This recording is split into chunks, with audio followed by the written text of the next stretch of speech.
விஜய் வந்து பாதிக்கப்பட்ட மக்களை வந்து நேரில் போய் சந்திக்காமல் இந்த பணியரை கூப்பிட்டு வச்சு சந்திக்க போதா சொல்லிட்டு ஒரு செய்தி பரவலாக பேசிகிட்டு இருக்காங்க. அவர் பயப்படுகிற ஆள்லாம் கிடையாது. அதெல்லாம் வந்து அவரை பலவீனப்படுத்துவதற்கான செய்திகள் தான். அந்த 20 லட்சம் கொடுத்தாரு, அதோட நிப்பாட்டிக்கலாம் அப்படின்ற மாதிரி ஒரு மனநிலையில் தான் இருக்காருன்னு சொல்லிட்டு இந்த செய்திகளுமே நம்மளால் பார்க்க முடியும். இல்லை, அதுக்கு வாய்ப்பு இல்லை. நீங்கள் யோசிச்சு பாருங்க, அந்த 20 லட்சம் ஆர்டிஜிஎஸ் பண்ணுறதுக்கு முன்னால் அந்த 41 குடும்பத்தினரிடமும் அவர் வந்து வீடியோ காலில் பேசியிருக்காரு. தமிழ்நாடு முழுக்க மக்களை சந்திக்க தான் போகிறாரு. அவர் சந்தித்தால்தான் 2026 தேர்தலை வந்து அவர் வெற்றிகரமாக எதிர்கொள்ள முடியும். முன்ன என்ன நினச்சார் அப்படின்னா, நம்ம கூட்டத்துக்கு வர்ற எல்லாருமே தாவேகா தொண்டர்கள், அவர்களால் நமக்கு எந்த பிரச்சனையும் இல்லை. ஆனால் கரூர் சம்பவத்துக்கு அப்புறம் இந்த கூட்டத்துக்குள் இருப்பவர்கள் 100% பேர் தாவேகாவினர் கிடையாது. விஜய் வந்து அந்த கரூர் சம்பவம் நடந்து கிட்டத்தட்ட 1 மாதமாவது இன்னும் அவர் போகவே இல்லை. ஏன் போகலைங்கிற கேள்வி எல்லாருக்கும் இருக்கும். அதற்கு பதிலாக இப்படி ஒரு கட்டுக்கதையை வந்து அவிழ்த்து விடுறாங்க. விஜய் வந்து பயப்படுறாரு. ஆச்சி ராயல் குலோப் ஜாமுன் பேக்ஸ் 1 வாங்கினால் 1 இலவசம்.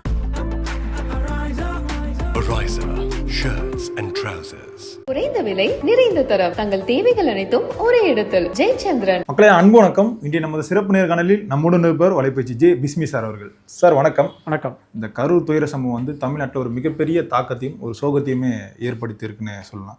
விஜய் இப்போ வரைக்குமே அந்த மக்களை போய் சந்திக்காதது ஒரு பெரிய விமர்சனமாக வந்து இப்போ வரைக்குமே பேசிகிட்டு இருப்பாங்க. இப்போ சமீபத்தில் ஒரு செய்தி, அது உண்மை என்று நம்புறதா தெரியல. இப்போ விஜய் வந்து பாதிக்கப்பட்ட மக்களை வந்து நேரில் போய் சந்திக்காமல் இந்த பணியரை கூப்பிட்டு வச்சு சந்திக்க போதா சொல்லிட்டு ஒரு செய்தி பரவலாக பேசிகிட்டு இருக்காங்க. இது உண்மைதானா? அப்படி அந்த மக்களை பணியூரில் வச்சு சந்திச்சாருன்னா விஜய் வந்து அரசியலுக்கு தலைவராக தகுதியற்ற நபர்னு வந்து சொல்கிறாங்களே சார். எனக்கு தெரிஞ்சு அப்படி நடப்பதற்கு வாய்ப்பு இல்லை. என்ன காரணம், ஏற்கனவே வந்து இதே மாதிரி தூய்மை பணியாளர்கள் போராட்டம் நடத்தும் போது அவர்களுடைய பிரதிநிதிகளை பனையூர் அலுவலகத்தில் கூப்பிட்டு வச்சு சந்தித்தார். அதுவே ஒரு பெரிய விமர்சனத்துக்குள்ளாச்சு. அதுக்கப்புறம் அந்த கள்ளக்குறிச்சியில் அந்த கள்ளச்சாராய சாவுகள் நடந்தப்போ அதில் உயிரிழந்தவர்களுடைய குடும்பத்தினரை இதே மாதிரி பனையூர் அலுவலகத்தில் வச்சு சந்தித்தார். அதுவும் விமர்சனத்துக்குரியதாக மாறினது. சொல்லப்போனால் இந்த 2 சம்பவங்களுக்கு பிறகு தான் அவர் பனையூர் பண்ணையார் அப்படின்னு ஒரு அடைமொழியோட திமுக இணைய கூலிப்படைகள்லாம் அவர் கிண்டல் பண்ணதெல்லாம் நம்ம பார்த்தோம். அதனால் இந்த முறை எனக்கு தெரிஞ்சு அப்படி வந்து அவர் பண்ண மாட்டார்னு நினைக்கிறேன். அதை மீறி அவர் அப்படி பண்ணார் அப்படின்னா நிச்சயமாக அவரே அவருடைய அரசியல் எதிர்காலத்துக்கு ஒரு முடிவுரை எழுதிக்கிட்ட மாதிரி கூட வருவதற்கு வாய்ப்பு இருக்குது. அதே நேரம் அவர் கரூர் போகிறதுல பார்த்திங்கன்னா ஒரு மிகப்பெரிய சிக்கல்கள்லாம் இருக்குது. நம்ம மேலோட்டமாக எங்கேயோ உட்காந்துக்கிட்டு இவர் ஏன் இன்னும் போகலை, இவர் போகலைன்னா அரசியலுக்கு லாயக்கில்லை அப்படின்லாம் நம்ம பேசிக்கிட்டு இருக்கோம். ஆனால் இந்த விவகாரத்தை வந்து நீங்கள் விஜய் இருக்கிற இடத்துலேருந்து பார்த்தீங்கன்னா தான் பல உண்மைகள் நமக்கே தெரிய வரும். நான் கூட ஒரு தகவல் கேள்விப்பட்டேன், அது எந்த அளவுக்கு உண்மைன்னு தெரியல. ஆனால் அப்படி இருப்பதற்கு வாய்ப்பு இருக்குது. விஜய் வந்து கரூர் போகிறதுன்னு முடிவெடுத்துட்டு ஒரு பக்கம் காவல்துறையோட அனுமதி வாங்குகிற அந்த முன்னெடுப்புகள் ஒரு பக்கம் நடந்தாலும் இதுக்கிடையில் பார்த்திங்கன்னா உச்சநீதிமன்ற அறிவுறுத்தலின்படி வந்து இப்போ சிபிஐ விசாரணை தொடங்கிட்டாங்க. இப்போ இவருக்கு வந்து யாரோ சொல்லியிருக்காங்க, இந்த சிபிஐ விசாரணை நடக்கிற இந்த நேரத்தில் நீங்கள் அவங்கள போய் சந்திச்சிங்க அப்படின்னா அதை வந்து அவங்க தங்களுடைய விசாரணைக்கு இடையூறாக நினைக்கிறதுக்கும் வாய்ப்பு இருக்குது. இன்னும் சொல்லப்போனால் உங்கள் மேலே அவங்க கோபப்படவும் வாய்ப்பு இருக்குது. அதனால் நீங்கள் கரூர் போகிறதா என்ன அப்படிங்கிறத சிபிஐ அதிகாரிகள்கிட்ட ஒருத்தரை கன்ஃபார்ம் பண்ணிங்கிற மாதிரி சொல்லியிருக்காங்க. அதன்படி தாவேகா தரப்பில் இருந்து அந்த சிபிஐ அதிகாரிகளிடம் பேசியதாக ஒரு தகவல் இருக்குது. அவங்க என்ன அப்படின்னா ஆஃப் த ரெக்கார்டாக, அதோட அர்த்தம் என்னென்னா வாய்மொழியாக விஜய்க்கு சொல்லப்பட்டது என்ன அப்படின்னா, நீங்கள் எங்கள் விசாரணை நடக்கிற இந்த நேரத்தில் நீங்கள் போகாதீங்க, அது வந்து எங்களுடைய விசாரணையை பாதிப்பதற்கும் வாய்ப்பு இருக்குது. அதை பாதிப்பதற்குன்னு நம்ம எப்படி எடுத்துக்கணும் அப்படின்னா, இப்போ சில வழக்குகள் எல்லாம் சொல்லுவாங்க தெரியுமா, இவரை ஜாமீனில் விட்டால் சாட்சிகளை கலைத்து விடுவார் அப்படின்லாம் சொல்லுவாங்கல்ல. கிட்டத்தட்ட அதை நீங்கள் இங்கே பொருத்தி பார்க்கலாம். என்னென்னா, இந்த சம்பவம் நடந்துருச்சு, சிபிஐ விசாரணை நடக்குது. இப்போ அந்த 41 உயிர்கள் பறிபோன அந்த குடும்பத்தினரை போய் சிபிஐ விசாரணை நடக்கும்போது அவங்க ஏதோ சில விஷயங்கள் சொல்லுவதற்கு வாய்ப்பு இருக்குது. அவர்களுடைய வாக்குமூலத்தில் விஜய்க்கு எதிராக கூட அவங்க சொல்லுவதற்கான வாய்ப்பு இருக்குது, யாருக்கு தெரியும். அப்போ அவங்கள போய் விஜய் சந்திச்சிட்டார் அப்படின்னா அவங்க அந்த மாதிரியான ஒரு ஸ்டேட்மெண்ட்டை கொடுக்க மாட்டாங்க. விஜய் நம்ம வீட்டுக்கு வந்திருக்காரு, நம்மளை பார்த்துருக்காரு, அல்லது வந்து நம்மளை அழைச்சி அவர் பேசியிருக்காரு, நம்ம எப்படி விஜய்க்கு எதிராக பேசுறதுன்னு அவங்க நினைப்பதற்கெல்லாம் வாய்ப்பு இருக்குது. அப்போ இவர்களுடைய விசாரணையில் முழு உண்மை கிடைப்பதில் வந்து அது ஒரு சின்னதாக ஒரு தடை ஏற்படலாம். ஸோ அந்த அடிப்படையில் தான் சிபிஐ ஆஃபீஸர்கள் இப்படி ஒரு விஷயத்தை சொல்லியிருப்பாங்கன்னு நினைக்கிறேன். இதுவும் கூட விஜய் வந்து அங்கே செல்வதற்கு காலதாமதம் ஏற்படுவதற்கு ஒரு முக்கிய காரணமாக இருக்குது. அப்படி இருக்கும் பட்சத்தில் ஊடகங்கள் ஏன் சரி இந்த மாதிரி வந்து சொல்லணும்? இப்போ விஜய் வந்து அந்த மக்கள் வந்து பனையூரில் சந்திக்கிறான்னு சொல்லிட்டு இப்போ அந்த நியூஸ் கார்டெலாம் போட ஆரம்பிச்சிருக்காங்க. ஒருவேளை விஜய்க்கு எதிராக செயல்படுறாங்களா இந்த இல்லை, விஷயம்? அப்படி சொல்ல முடியாது. என்ன காரணம், அதுக்கும் வாய்ப்பு இருக்குது. ஏன்னா திமுக ஆதரவு ஊடகங்கள், திமுக ஊடகங்கள், அதுக்கப்புறம் எந்த கட்சியும் சாராத ஊடகங்கள், அப்படின்னு நம்ம ஊடகங்களே இன்றைக்கி தரம் பிரித்து தான் பார்க்க வேண்டியதாக இருக்குது. நீங்கள் அந்த செய்திகளை பார்க்கும்போதே இப்போ விஜய் குறித்த செய்திக்கு இந்த பத்திரிகை அல்லது இந்த தொலைக்காட்சி என்ன முக்கியத்துவம் கொடுக்குறாங்கிறத வச்சே இவங்க யாருங்கிறத புரிஞ்சுக்கலாம். மக்கள் அதிலெல்லாம் ரொம்ப தெளிவாக தான் இருப்பாங்க. அதுக்கடுத்து பார்த்திங்கன்னா இப்படி ஒரு செய்தி பரவியதற்கு காரணமாக நான் என்ன நினைக்கிறேன் அப்படின்னா, அது என்னுடைய யூகம் தான். அது விஜய் வந்து இவ்வளவு நாள் வந்து கரூருக்கு போகவே இல்லை. அவர் காவல்துறையில் அனுமதி கேட்டார். அவங்க அங்கேயும் வந்து அது கிடைக்கிறதுல நிறைய சிக்கல்லாம் இருக்குது. அப்போ அந்த மக்களை இவர் சந்திக்கவே இல்லை அப்படின்னா என்ன ஆகும்? அது ஒரு பெரிய விமர்சனம் ஆகும். அதுக்கு பதிலாக பார்த்தீங்கன்னா அவங்கள நம்ம இடத்துல கூப்பிட்டு பேசிட்டா என்ன? இன்னொன்று அவங்க பொது இடத்துல இவர் கரூர் போகிறதும் கூட அவர்களுடைய வீடுகளுக்கு போகிறதில்ல, அதுக்கான வாய்ப்பு இல்லை. ஒரு கல்யாண மண்டபம் அல்லது ஒரு கல்லூரி வளாகம்னு தான் இவங்க முடிவு பண்ணாங்க. அந்த இடம் கிடைக்கிறதுலே அவருக்கு ஒரு சிக்கல் இருக்குது. அப்போ ஒருவேளை இவர் அவருடைய ஆஃபீஸ்க்கே வர வச்சு பேசிடுவாரா அப்படிங்கிற அந்த யூகம் கூட இப்படி ஒரு செய்தி வருவதற்கு காரணமாக இருக்கலாம். அதுக்கு அடுத்த பாயிண்ட் என்னன்னா, இப்போ நான் கொஞ்சம் நேரத்துக்கு முன்னே சொன்னல, சிபிஐ கிட்ட இப்படி ஒரு கேட்டாங்க, அவங்க வந்து இப்படி ஒரு விஷயத்த சொல்லியிருக்காங்க அப்படின்னு ஒரு தகவல் வருது இல்லையா?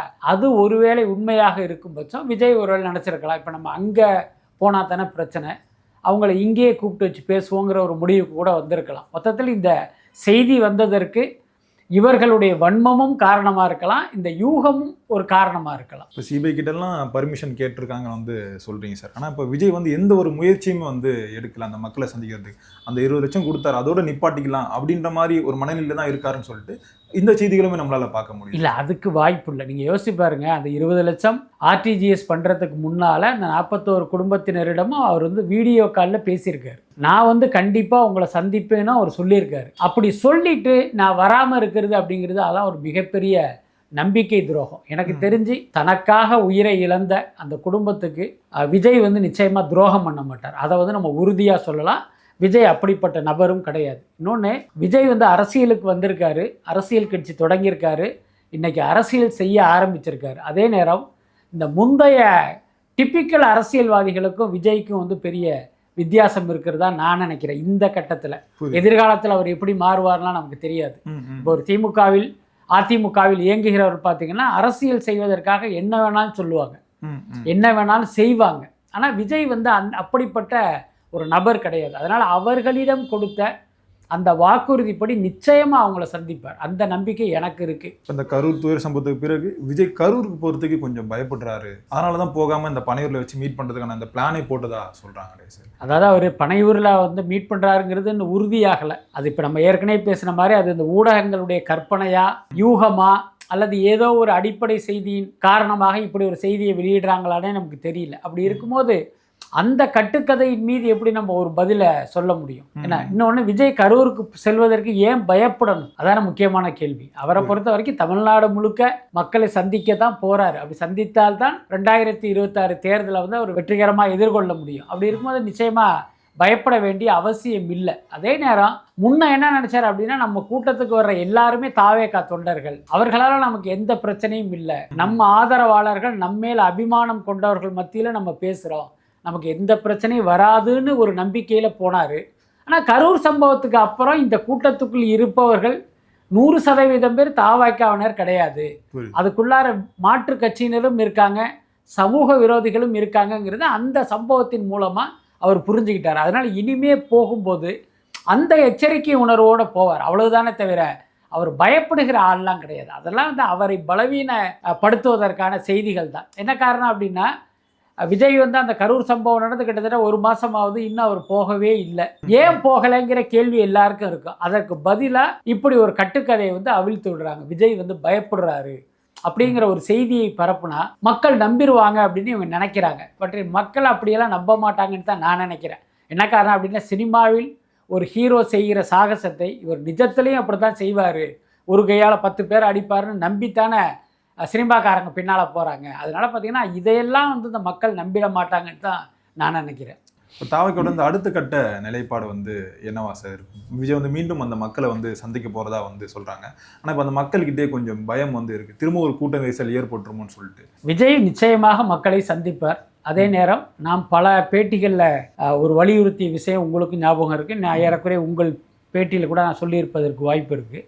இந்த மாதிரி ரோட் ஷோவாக பண்ணாதீங்க. பொதுமக்கள் கூடுகிற இடத்துல போய் ஒரு வாகனத்தில் நின்று நீங்கள் பேசாதீங்க. அது வந்து பல பேருக்கு அசௌகரியத்தை கொடுக்குது.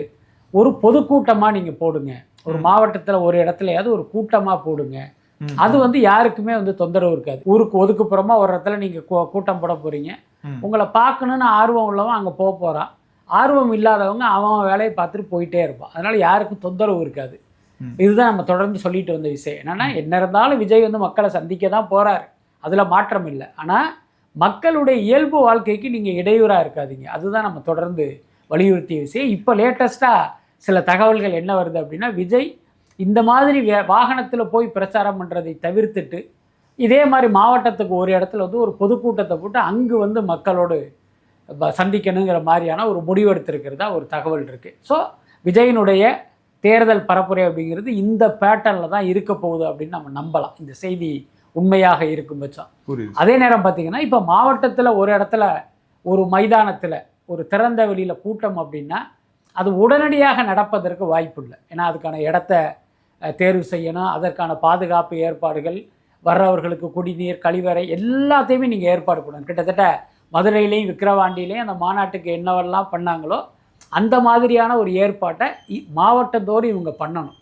அப்போ அது உடனடியாக சாத்தியமில்லை, அதுக்கு கொஞ்சம் டைம் ஆகும். அதனால் இப்போ விஜய் வந்து அந்த மாதிரியான ஒரு ஏற்பாட்டை பண்ணிய பிறகுதான் அவர் மீண்டும் மக்களையே சந்திக்க வரப்போகிறாரு. அதனால் இதை வச்சு பார்த்தீங்கன்னா விஜய் வந்து இனிமேல் மக்களையே சந்திக்க மாட்டார் அப்படின்லாம் நினைக்க தேவையில்லை. உரிய நேரத்தில் நிச்சயமாக அந்த அறிவிப்பை அவங்க வெளியிடுவாங்கன்னு நினைக்கிறேன். இப்போ நவம்பர் 5ஆம் தேதி வந்து இந்த கட்சிக்கான ஒரு பொது சின்னத்தை வந்து தேர்தல் ஆணையத்துக்கிட்ட வந்து கேட்டிருக்காங்க. அது வந்து ஆட்டோ சின்னமா இல்லை விசில் சின்னமான்றது வந்து பெற போகிறாங்க சார். ஒரு கட்சிக்கு வந்து இந்த தேர்தல் சின்னம் வந்து எந்த அளவுக்கு வந்து ஒரு முக்கியமானதாக பார்க்கப்படுது சார்? அதுவும் விஜய் மாதிரியான ஒரு டாப் நடிகருக்கு அந்த சின்னம் எவ்வளோ முக்கியம் வாய்ந்ததாக இருக்கும்? அதாவது உண்மையை சொல்ல போனால் இப்போ விஜய் வந்து எந்த சின்னத்தை வாங்குகிறாரோ அந்த சின்னம் பார்த்தீங்கன்னா அவர் அறிவிப்பதற்கு ஒரு நிமிடத்துக்கு முன்பு வரை இப்போ நம்மளுடைய கவனத்தை கவராத விஷயமா கூட அது இருக்கலாம். ஆனால் இப்போ விஜய் கட்சியின் சின்னமானதற்கு பிறகு அந்த நிமிஷமே அது உலக அளவில் ஒரு கவனத்தை பெறும். உலக அளவில்னு சொல்கிறது அர்த்தம் என்னென்னா, உலகம் முழுக்க இருக்கிற தமிழர்கள் கிட்ட அந்த கவனத்தை ஈர்க்கும். உடனடியாக அது பாப்புலர் ஆகிடும். அதுதான் உண்மை.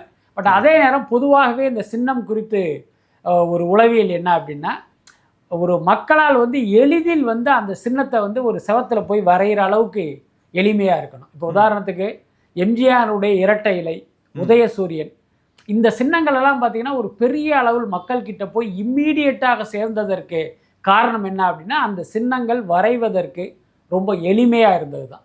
நீங்கள் இந்த சின்னங்களை கவனிச்சிங்கன்னா இதை வரைவதற்கு ஓவியரே தேவையில்லை. நீங்கள் ஒரு 1ஆம் கிளாஸ் படிக்கிற பையன்கிட்ட ஒரு ஷார்ட் பீஸை கொடுத்தாலோ ஒரு கரித்துண்டை கொடுத்தாலோ ஒரு நிமிஷத்தில் வரைஞ்சிருவான். ஸோ அந்த மாதிரியான சின்னம் இருந்தால் அது வந்து எளிதில் வந்து இன்னும் வேகமாக மக்கள்கிட்ட போய் சேரும். பட் அந்த மாதிரியான ஒரு சின்னத்தை வந்து விஜய் தேர்ந்தெடுத்தா அது அவங்களுக்கு நல்லது. குறைந்த விலை, நிறைந்த தரம், தங்கள் தேவைகள் அனைத்தும் ஒரே இடத்தில். ஜெயச்சந்திரன். ஆச்சி ராயல் குலோப் ஜாமன் பேக்ஸ், ஒன்று வாங்கினால் ஒன்று இலவசம். Ariza, shirts and trousers.